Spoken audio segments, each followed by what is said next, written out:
So my name is Blake Krone. I hate public speaking. I don't like to hear myself talk. No, I run a podcast. I run my mouth all the time.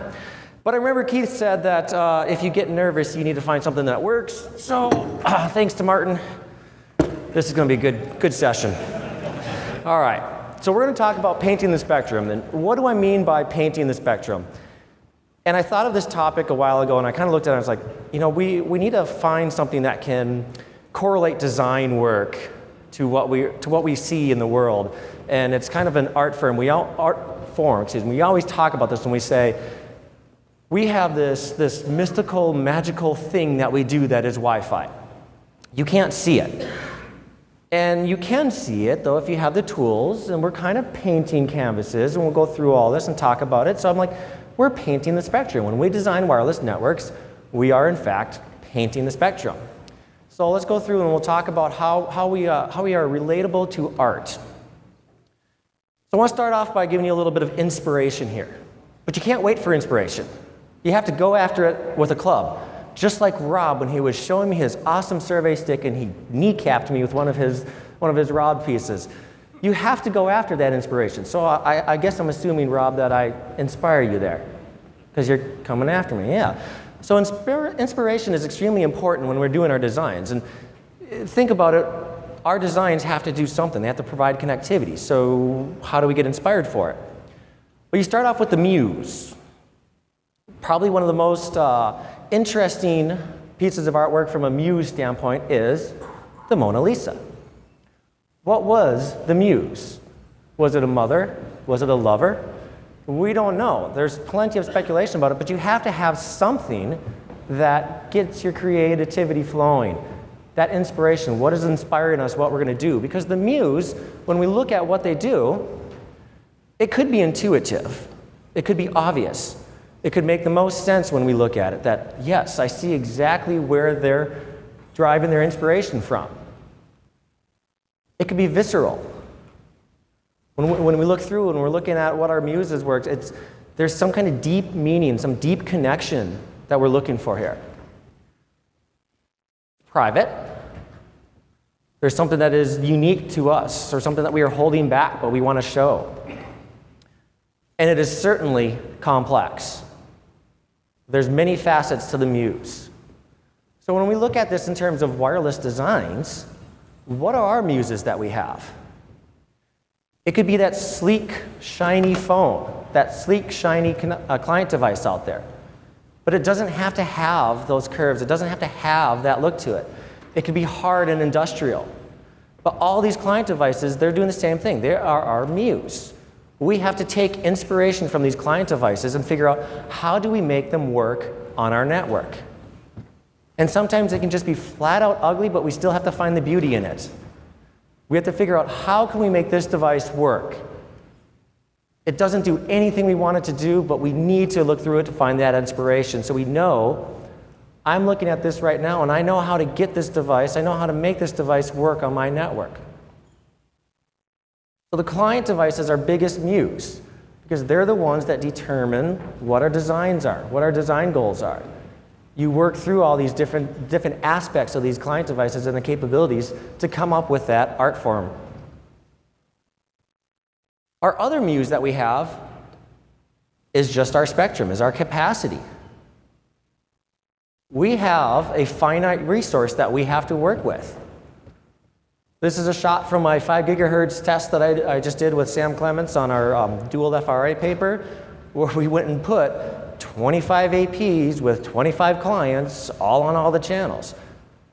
We're looking at that capacity as our Muse of how can we best utilize this to come up with our design? What's the right solution?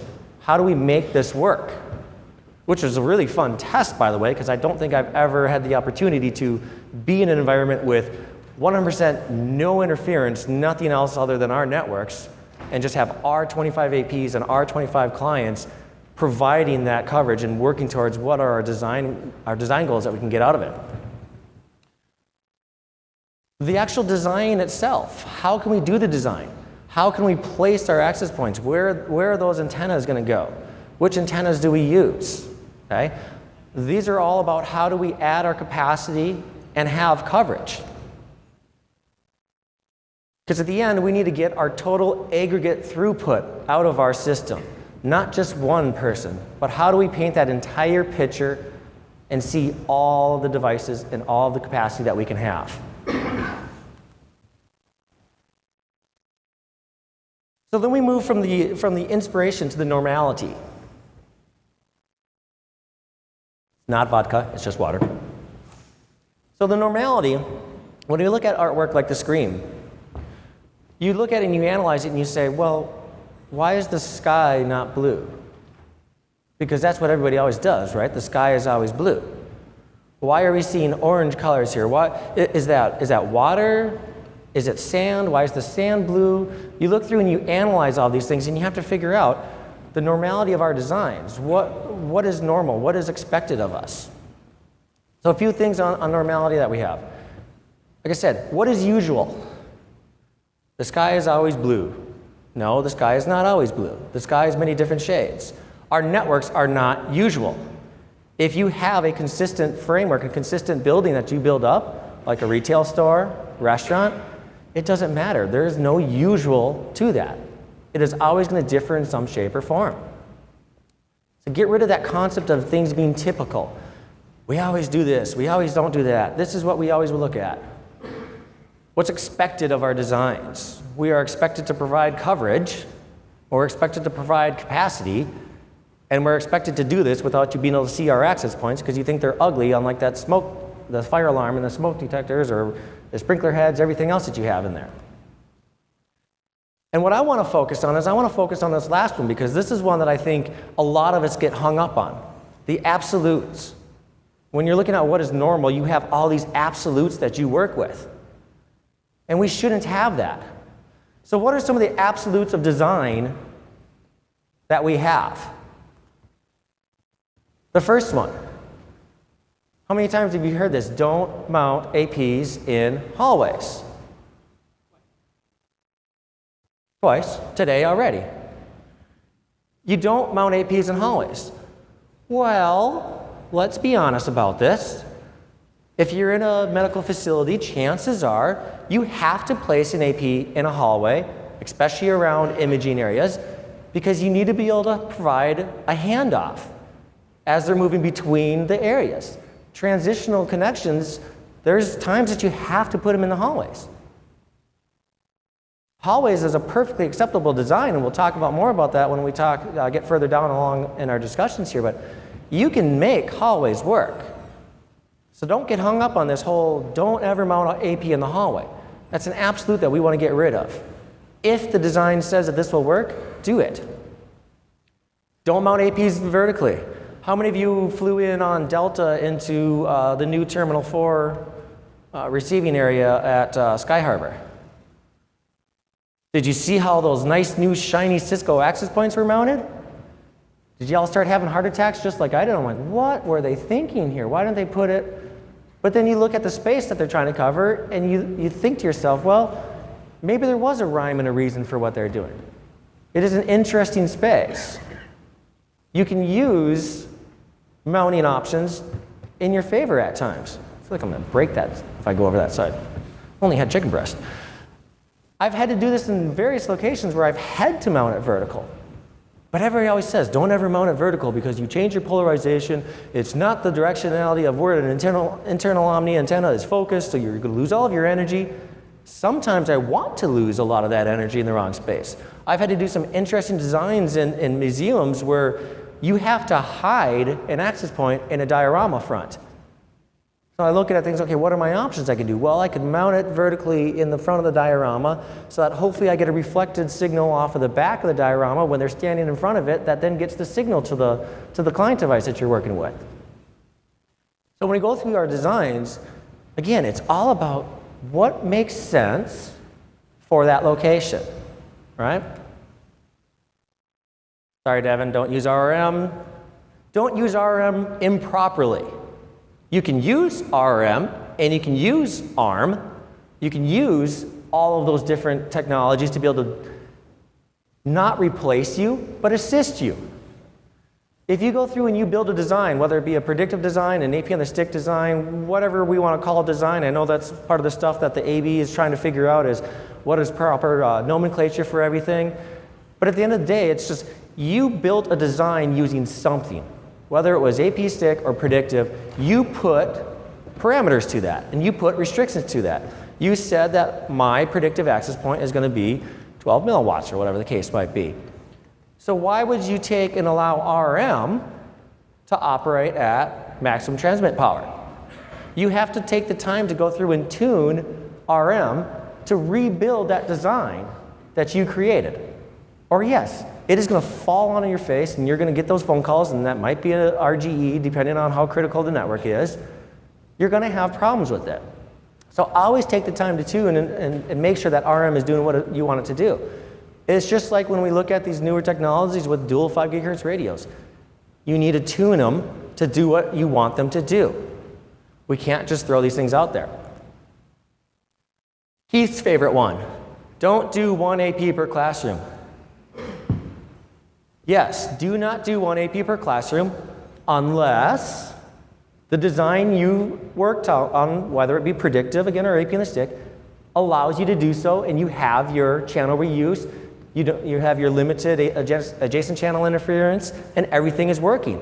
Then fine, do 1 AP per classroom, because you never know. Those walls might be extremely thick. We teach in the CWNA and the ECHO class that we look at it, and we show an example of a wall that's the perfect wall because it's got chalkboards or whiteboards or smart TVs, and then it's got plasterboard, drywall, and then it's got a brick, and then it's a concrete, and we're like, yes, build us more of those walls. Because now I can actually be assured that if I put 1 AP in that classroom, I'm going to be able to have that signal contained and it'll work. But just because the RFP says you need 1 AP per classroom doesn't mean that's what you should do. There's some challenges around that, obviously, because we can't just go off script and say, well, we don't believe in that, we're not going to do that. You need to have some educated conversations with the RFP writers or the administrators of that RFP to see what you can do, but don't do 1 AP per classroom unless if the design says you can do it. Don't run wide channels. This isn't trailer park Wi-Fi. We're not doing double wides over here, folks. Okay, 20 megahertz is great. When do you need 40 megahertz, realistically? I can look back at most of my designs and I can be comfortable knowing that I don't need 40 megahertz on them. They're going to be able to work just fine with 20 megahertz. Just because marketing says you need 1.21 gigawatts of power to get up to 80 miles per hour doesn't mean we have to do that. We need to figure out what makes sense, again, for our design in there. We need to do our testing. Y'all built the Odroid last night. Now you've got a great performance testing box that you can run some of these perf tests on it with ECHO or AirMagnet or whatever your survey choice tool is, and you can get that data out of there to prove the point that says, no, you don't need this. But remember, it goes back to our Muse that I showed of total aggregate throughput. You should always be focusing on the total aggregate throughput of the cell, not just one device. I like fast cars. I own a fast car. They don't let me drive it fast on the streets. If I do, they take it away. Same thing here. You don't need to have everybody going extremely fast for that one little tiny transmission, which could then be weaving in and out and causing problems for everybody else. Keep it simple, keep your channel reuse, have that total aggregate throughput, and work with that instead. Don't use cheap and expensive gear. We hear it all the time. You don't need a $1,500 access point and a $1,000 antenna to do a stadium design. I can do this for a couple $100 antenna and a couple $100 AP. Yeah, okay, maybe you actually can. I've known some people that have done some crazy things in their lives and have actually made it work. I've done crazy things in my life and made it actually work and look back on it and say I'm probably going to end up on Eddie's bad Fi site, but sometimes we have to do that. So the whole using cheap, using expensive gear, we give a certain vendor a lot of crap in the industry because we're like, whoa, they start with a U and we're looking at them and we go, where the heck did you guys come from? All of a sudden you're everywhere. Well, they're filling a void. They're filling a void that's been left by some of the other consolidations out there. And their hardware may actually be pretty decent for those use cases. So the inexpensive solution or the inexpensive products certainly do fit a bill for certain use cases. Just like the expensive ones fit a bill when you don't want to have to worry about polishing off your resume after day one. So those are some of the absolutes of design that we have out there. And there's plenty more. Sam and I, we were building this list for a podcast and stuff that we were working on. And the list was, I mean, I probably could have filled about 3 slides of just absolutes. And I looked at it as these were the big ones that I look out there from what we see as, quote unquote, this is the normal way of doing things always, is don't do any of these, never do this stuff, never work through all this. And that's not the case, okay? So a good artist has to have quality tools. Artist tools are their canvas and their easel.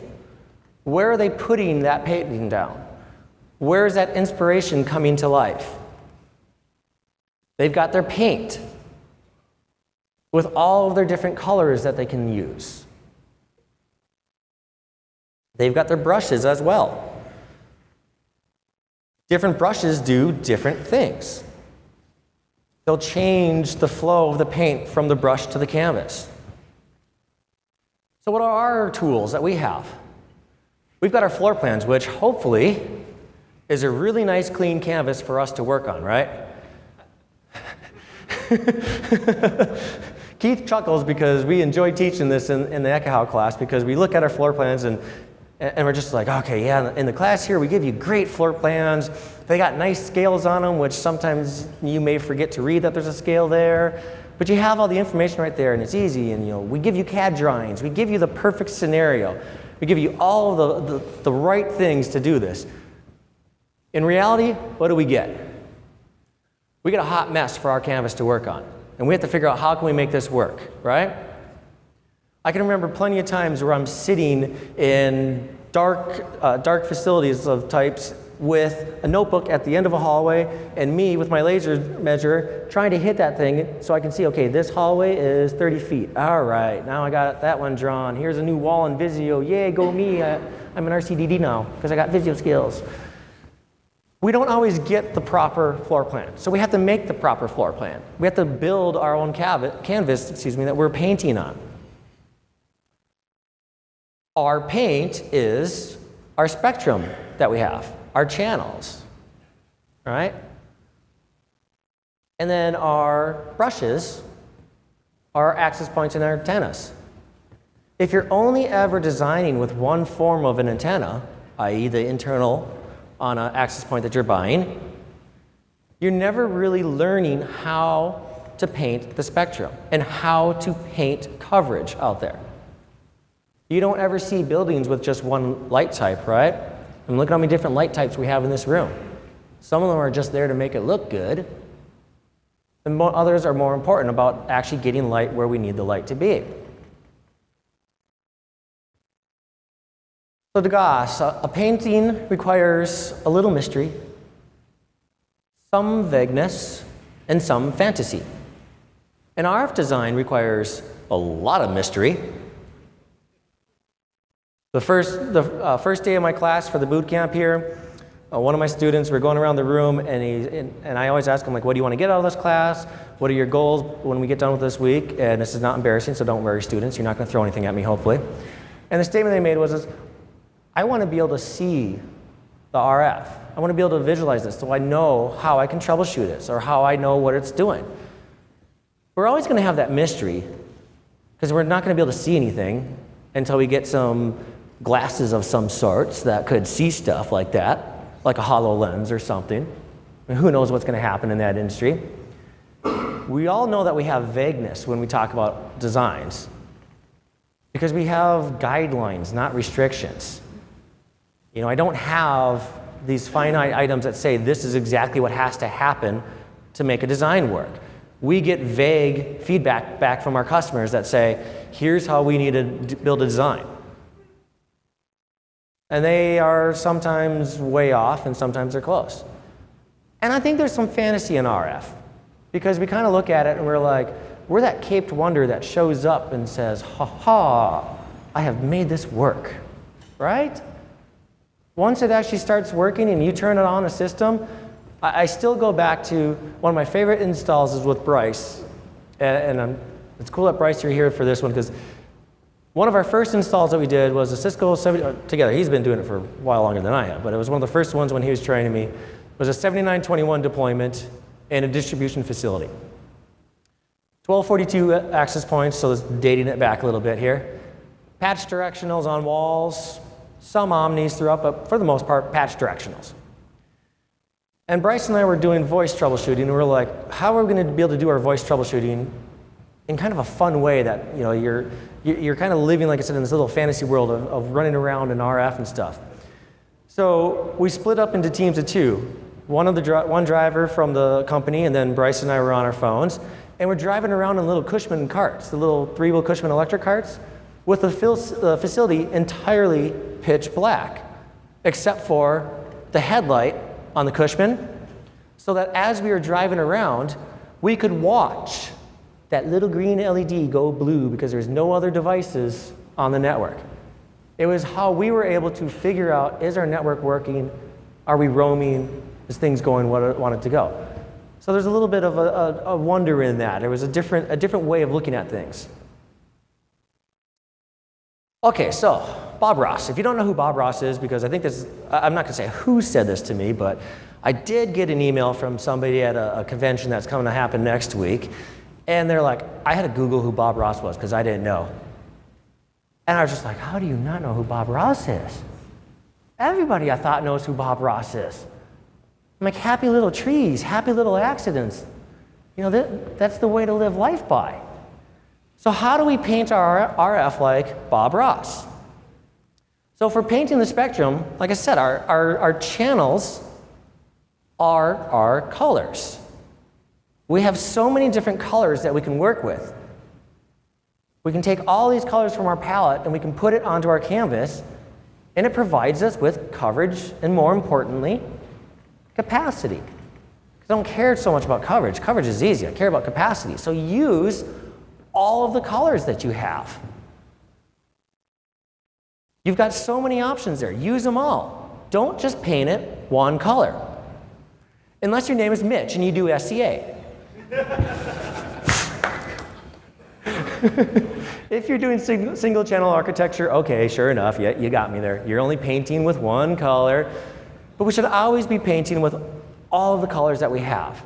Give yourself all that capacity. Start off from the beginning with DFS channels enabled. If you start to see DFS events, then pull it back. You know, right now, the only channel we have, I said there was no absolutes in design, so here's an absolute. I said it to my class quite a few times, too. I should stop saying that. There is one absolute in design. We don't use channel 144 because it's really hit and miss right now. And if you want to know if it supports it or not, Mike, you know, the clients.Mike Albano that you've seen referenced quite a few times, great website to be able to see what your device is capable of doing. So use all of those channels. Have all the different colors in there in your artwork, but be mindful of your new colors that you create. Because your overlap, you have to watch out for that. You know, just because I have all of these different channels out there, there's still adjacent channel interference that I need to work with. There's client-induced interference that I need to work with when I have a client that is in between two cells of same channel. There's all sorts of things that you need to work through with your channels that is important. But start with all the channels. Start with all those colors. We're not just living in the blue period here. So what's that going to look like on your canvas? This is not one of my designs. I just very quickly and crudely grabbed the ECSC training materials and put one. Actually, hey, you know, Ekahau, props to this, man. This was the auto planner. It made a perfect visualization for me for this. Because the coverage area was there, and I just hit auto planner. I'm like, cool, that looks good to me. Did what I needed it to do. So all of my channels are here, and I have all of my different options. I have all of my different colors, all of my different capacities. My cells of capacity are there. And I know where I'm going to have some new colors, and I know where I kind of have to look at that and watch out for it and see what's going to go on. You don't want to be like this, though. I don't know who the Hulk is. If you've seen him on Twitter, let me know, because we do not paint things green. We're not going to just sit there and take that paint that is thick and creamy and just slap it on the canvas. You know, that might be what you're going to choose to do, but it's not going to work right. We need to thin out that paint. That's why we use things like watercolors and oil paints, where we can thin them down and come up with more of these cells like what we want to see. Again, this was just a crudely, I'm going to throw this together real quick to make a presentation, so don't judge me and don't submit me to bad fi. This is not a real design. But we need to sit there and we need to figure out, again, we want to look back to our colors right there. We want to be able to have those defined cells in our painting so that we know that we have handoff. We know that our clients are going to choose to roam. You know, we need to look at what is the capabilities of the client and where are they going to choose to start roaming and start building that neighbor list. Because if you're looking like this, your client may never choose the right person to roam to. But if you have a design that's starting to look a little bit more proper, where your cells are separated out, now things are going to start to work a little bit better. Because the client has that time to cool down, realize that he should probably roam, he should probably find a new device to connect to, and then it's going to start going through its reassociation process of looking through and going through the green diamond of deciding who am I going to leap to next and connect to. So our brushes, internal antennas. Everybody installs with internal antennas because it's the easiest thing to do. You don't have to have any understanding, really, of RF to do an internal antenna, because you plop it up there and it spray and pray and hope that it hits your client where you want it to be. But you still do need to understand that there's different types of internal antennas. There's APs that have down tilt in them. There's APs that maybe have a higher gain internal antenna. These are all the ways that you can choose to change how that paint is going on that canvas. But more importantly, you need to learn about external antennas. You have to use external antennas in your design if you want to control the RF exactly how you want to. Going back to one of our first absolutes that we had, don't place APs in hallways. I talk about this one a lot because this is a really intriguing way of doing hallways when you have to have the APs in there. Do a directional antenna, alternating opposite sides down the entire hallway, because what's going to happen? Your beam width that you have going forward is going to hit, you know, say in a hotel, cruise ships, anywhere, 3 to 4 rooms, and then your rear lobe is going to cover the 1 or 2 rooms that are behind you. Then on the next one, you spin it around so that your beam widths line up. And Keith's got a nifty little trick that I really wish I would learn how to do. Maybe you should do your antenna trick for him on how to build your little box to see what the well, they might need a little assistance because I'm not good at folding things. I'm not good at origami. But he's got this nice little trick on there that you can build to figure out and see what is my coverage going to look like. So if I alternate down hallways, which is what we've done in cruise ships and in hotels where they've said they have to be in the hallways, we do this and it works. As long as you tune everything properly, it still will work. So using those external antennas is key. It is the only thing that we have that can not change physics of RF, but bend them to how we want them to go. Again, it's why we have so many different styles of lights in this room. Not one bulb or not one fixture is going to provide the coverage that we need. I added this because of GT's rant. I had to go up on stage and say that I love the dual 5s and having these flexible radios. But I think as we start to look at things, flexible radios are going to be in all of the next versions of access points from all the vendors. We're going to get them. And I will agree with GT that there's more than just dual 5 mode. There's plenty of other things that we can do with those, putting them into a monitor mode, for doing spectrum analysis or whip security on the 2.4 side of things, or comboing it on the 5 gigahertz and the 2.4. There's acting like a client, so if you can have that radio act like a client and choose to connect to an access point other than its neighboring radio, you've got a little bit of a kind of sort of loosely feedback loop from what the client performance would look like. I know it's not at the right height, but it's better than nothing, because right now we don't have much data unless if you're deploying some of the solutions that are coming out there. The dual 5s, I won't take all the thunder away from my paper, I'll let you go and read it, but it does provide efficiencies. When we were operating at 20 megahertz efficiencies, we almost hit the targets precisely. We were almost 100% efficient. We walked into that test thinking that we were going to be lucky if we got 70%. That was around our goal. We're like, if we can get 70% efficiency out of this thing, that's going to be kind of cool.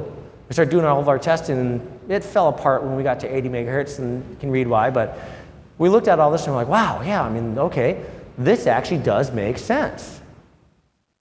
Dual 5 can work. So there's the link to the paper. We've tweeted it a few times on the hashtags, so you can go ahead and grab it. All right, what happened to my slides? There we go. So like I said, use those directional antennas. Using those directional antennas is going to be able to push that RF and influence that RF where you want them to go. We're not putting energy into the system. We are just simply directing it and focusing it. I'm trying to focus my voice to all of you with a little bit of assistance from the microphones.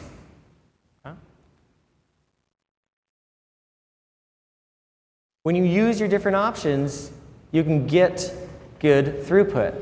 And again, it's always a discussion about total aggregate throughput, not just individual throughput. We want to know what is the total aggregate throughput of the entire cell or the entire system.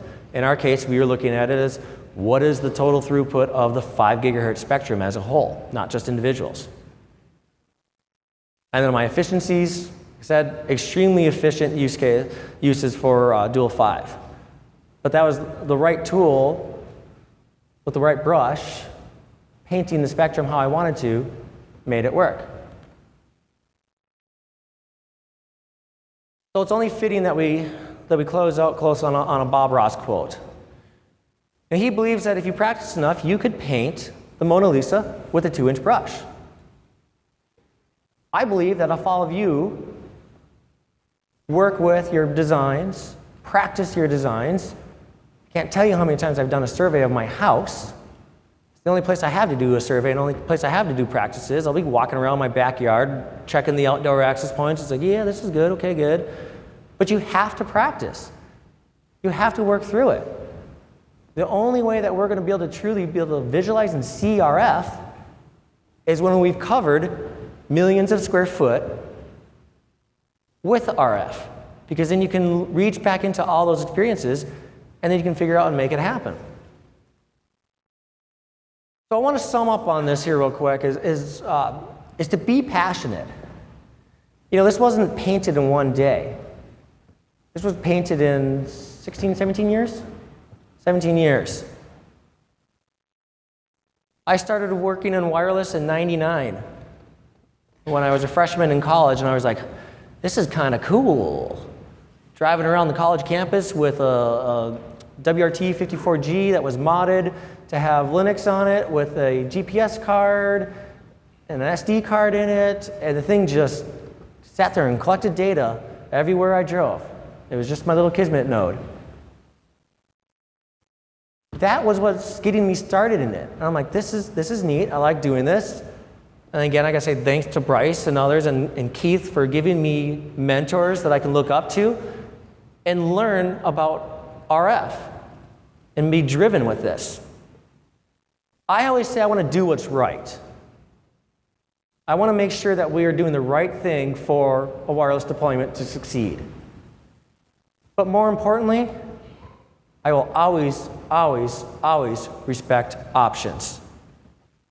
There's plenty of people in this industry that I butt heads on with certain topics, but at the end of the day, we can go have a whiskey slap and we're good to go.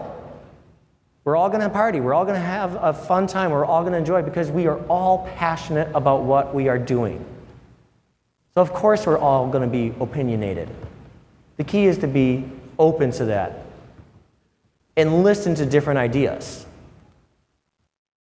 Take pride in your work. I enjoy speaking. I enjoy doing podcasts, which I know I'm behind, I apologize. I enjoy writing the white papers.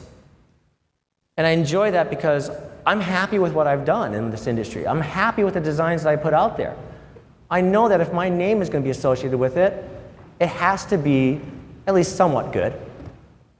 I won't be too arrogant. I know some of my stuff has problems. Everything does. But you need to take pride in your work. Trust your vision that you get from your muse. If you're going to start putting that paint down onto the canvas, look back to your muse. How are you influenced? How are you inspired? Go against the normality. Look at things in a different way and follow through on that vision. Don't let people change that vision that you have. Sam and I decided we liked this quote. He had one version of it, so I changed it, so I'll give him creditation for it too. If you can't make happy RF, don't make any RF. We have to be good stewards. When we're doing designs and we're creating this energy in the system, in the cells, we have to be flexible with everybody else. We don't want to be stepping on them. That's why we have maximum transmit power regulations. You know, we're a shared spectrum. We need to behave with everybody else. That's what I have. This is how you can get a hold of me if you want to. I'm very much so an open person to be able to talk to about your visions and having your inspirations and being passionate about wireless. You know, for me, it's been going through the CWP program, the Cisco program on the certifications.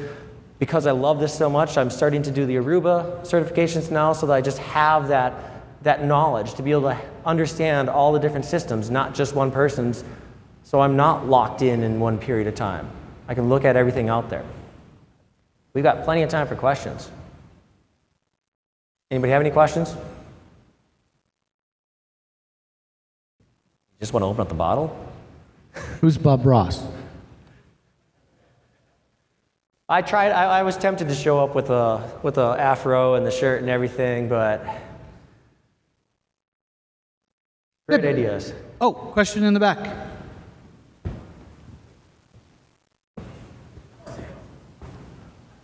Really not. Have you ever seen anyone make a video? 3D model showing spectrum? Sure. Yeah, so the question is about having a 3D visualization of the spectrum. And there's actually a few projects out there, and I'm drawing a blank on one of the names of the products out there that I've seen that they've done this with. But in order for them to be able to do that, the amount of time and effort that they put in just to get the visualization of cellular waves and just all the different frequency waves for that one room was insane. So that's why, I joke, because when, Rob gives me crap for this all the time, but yeah, I bought Google Glass. I like Google Glass. I thought it was an interesting technology because the first thing I looked at it was like, how can I get little waveforms up in that little LCD screen as I'm walking around? I mean, to me, that was like, I can finally see RF. I can finally visualize it. So then when the HoloLens came out, I'm like, ooh, new shiny object. I'm like, I want that, but it was too expensive, so I didn't purchase it. But I think we'll start to see, probably not, in the near future, but maybe 5 years, 6 years. I would not be surprised if we do finally have enough compute power on those devices, on those small portable devices, that will let us visualize and see the RF in some shape or form. The problem is that nobody knows what this really looks like. So everybody's canvas is going to be completely different. And that's the thing, is that you look at what your inspiration is of your devices, the Muse, that's why everybody's painting is going to be different. So it'll be interesting to see if somebody can actually figure out what makes sense for a way to visualize the RF in front of you. Hey, queuing up, Sean Neal, Francois,